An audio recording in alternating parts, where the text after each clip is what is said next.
Welcome back to the next edition, the next chapter of Bio 272. I'm not exactly sure how many videos I will have in this. It will be a number. The digestive system, there's a lot to do with this system. We're going to be incorporating circulatory system, endocrine, nerve, and this system becomes a kind of an overwhelming system in size and the different levels of direction that we can come at it from to try and understand how it pulls off its job, which is kind of an amazing thing. Now, from what I've seen in the past, quite often it's not unusual to have some of you, if not most of you, have a real, maybe a favorite system. Maybe some of you are thinking, look, if I could work with a gastroenterologist or I could become a gastroenterologist, the digestive system is my thing. If that's the case, something that I want to do is I want to recommend a book. It's not a textbook. Everybody that has my class, any of my classes knows that I encourage grabbing a book, digital format, doesn't matter, but I try and get some things into your hands that you might find interesting. It is written by one of my favorite authors, Mary Roach, and the name of it is Gulp.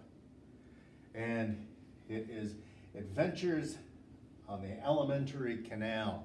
So essentially from eating to defecating, what happens as our food, or what we're going to end up calling a bolus, B-O-L-U-S, moves through our body. Now to take a look at how we do what we have to do with digestive, there's a couple things that I want to point out. First, what we really want to do, the name of the game is absorption. Take in vitamins, minerals, macronutrients, micronutrients, and we want to take it out of that canal, out of that GI tract, and put it into the rest of our body, put it into our tissues. Now, if we think about it, let me see if I can do this without being gross. If you've ever had maybe a dog that has eaten something that it can't digest, maybe a piece of plastic or tinsel, it ends up going in one end of her and coming out the other, hopefully not creating any damage along the way. What was just defecated through or pooped through was not absorbed into the body. I guess essentially if I was to take a penny and eat a penny, and I'm not recommending anyone do this, but I think for this kind of this example, you might be able to see what I'm trying to say. That penny is going to come out at some point. We now have the ability to use really cool cameras. They're in little pill capsules about this big, and you swallow it and it moves through your GI tract and then leaves the other end with a recording of what's going on the inside. Another example, to go way out in the weeds, our drug mules. So you've got somebody who is trying to fly in some particular drug that is packed into some latex container, possibly a condom, and what they'll do is ingest and then fly a plane, and then when we get here, they wait, and then at some point, all of this illegal material is defecated out. The point that I'm trying to make with this is that what goes into your mouth is not essentially absorbed into your body. This is a tube. Starts here at the mouth, ends at the rectum and the anus. What we need to do, what the big goal happens to be when it comes to the digestive system, is get it out of this tube. Just like with the urinary system, we took all sorts of material and we selectively pulled it out of the blood, and then we put it back into the blood, and then more out of the blood, and then more into the blood. This is much more of a one-way street. We're not going to see that jumping back and forth like we saw in the urinary system. But that's our game. That's what we want to be able to do here. If you end up eating a beef and cheddar from Arby's, some curly fries and a chocolate shake, there's a lot of good stuff in there that you need to get into your tissues via the circulatory system ultimately, and material like fiber and cellulose that's going to come out the other end. So this will start out with a delicious meal in the very beginning and end with feces at the end. And the change that something like an apple cruller goes through from when it enters to when that material leaves is pretty dramatic. What we have to do is this, what I have to help you understand. We have to look at this as what we call primary structures, something like the stomach, which I think is probably the best known of all of these structures of the digestive system. But there are all sorts of secondary structures as well, things that help the main tube, if I can use that term, do its job. Liver, gallbladder, pancreas, even salivary glands up in the mouth, which is where I kind of want to go first. We have to look at this from a gross level, this level. Let's look at the organ. And then we also have to look at it from a microscopic level. I believe at this point in time, I want to work our way through and address gross and microscopic at the same time. That's kind of the plan that I have right now. So we'll go through region by region, gross, and then microscopic. When it comes down to the digestive process itself, there are two things that are going on. Whether it's an apple cruller or a Big Mac or whatever I used as the example before, we need to chemically digest, we need to chemically take this thing apart, which means we have to get into acids and bases and enzymes, which you should be somewhat familiar with, and also physical. It's not just a chemical game. There's also physical digestion as well. Ultimately, once we've physically and chemically digested these things, your food, the bolus, B-O-L-U-S, we can absorb the good stuff and defecate out the bad stuff.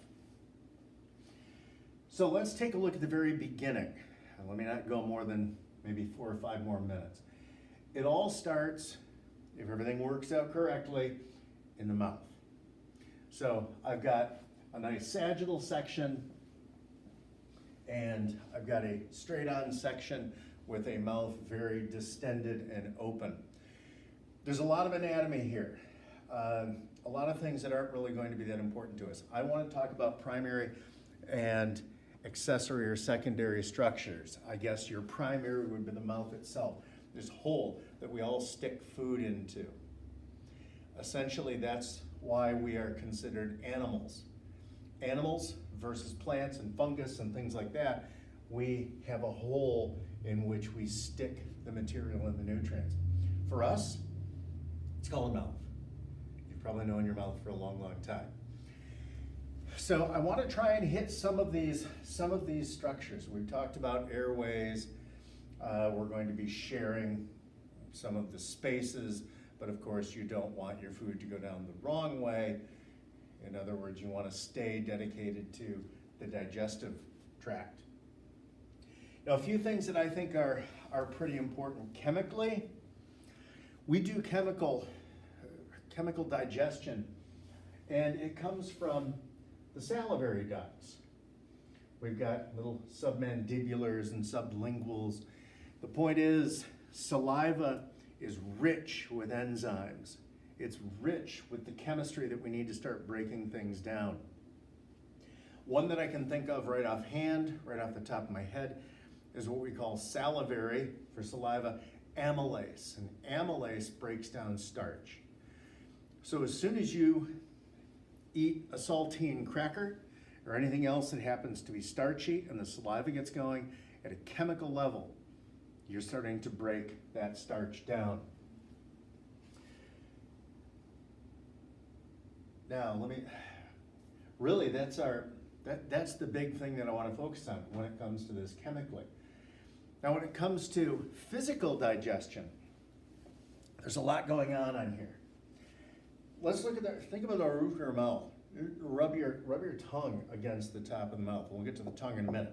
Big muscle.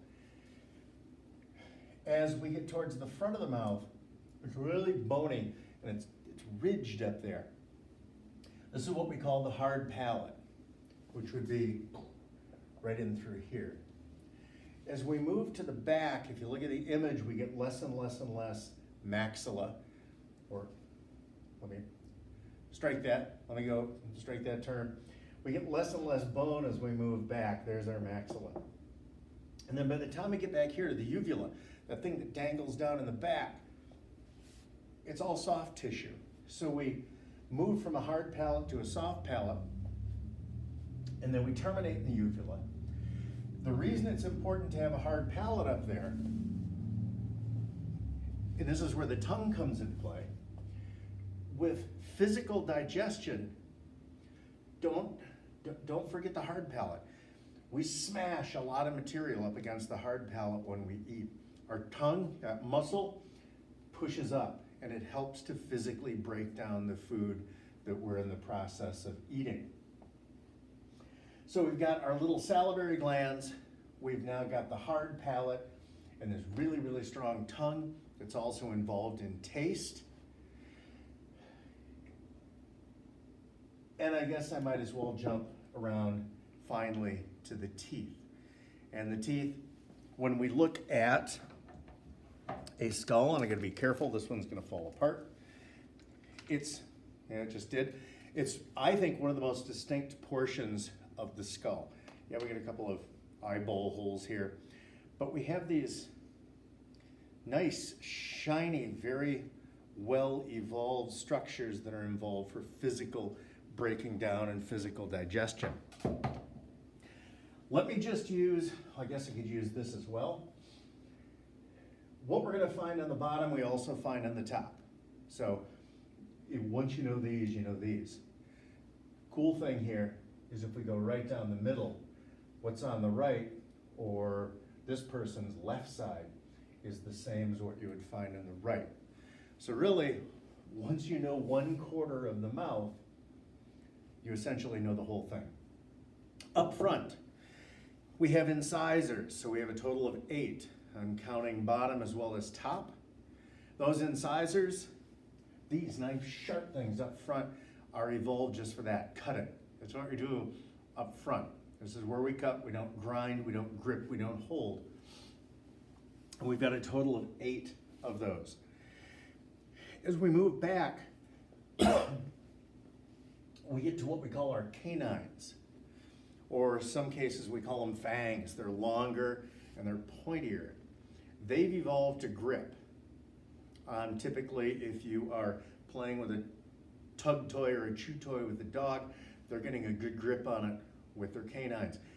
You go out to a restaurant, you get a roll, you bite down on the canines. They're really nice and strong, and they do a lot of good job when it comes to grip.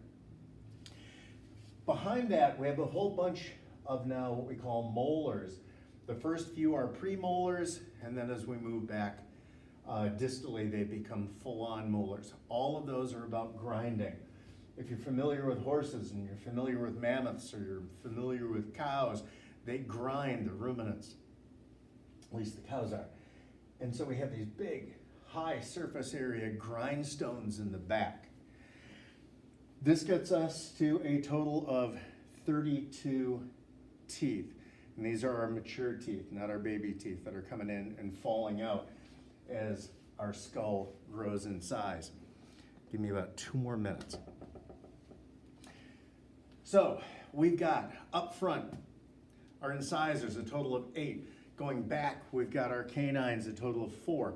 We go back from there, we have premolars, a total of 8, and we go back from there, we have our molars, brings us up to 12, which gives a typical adult 32 teeth, adult teeth.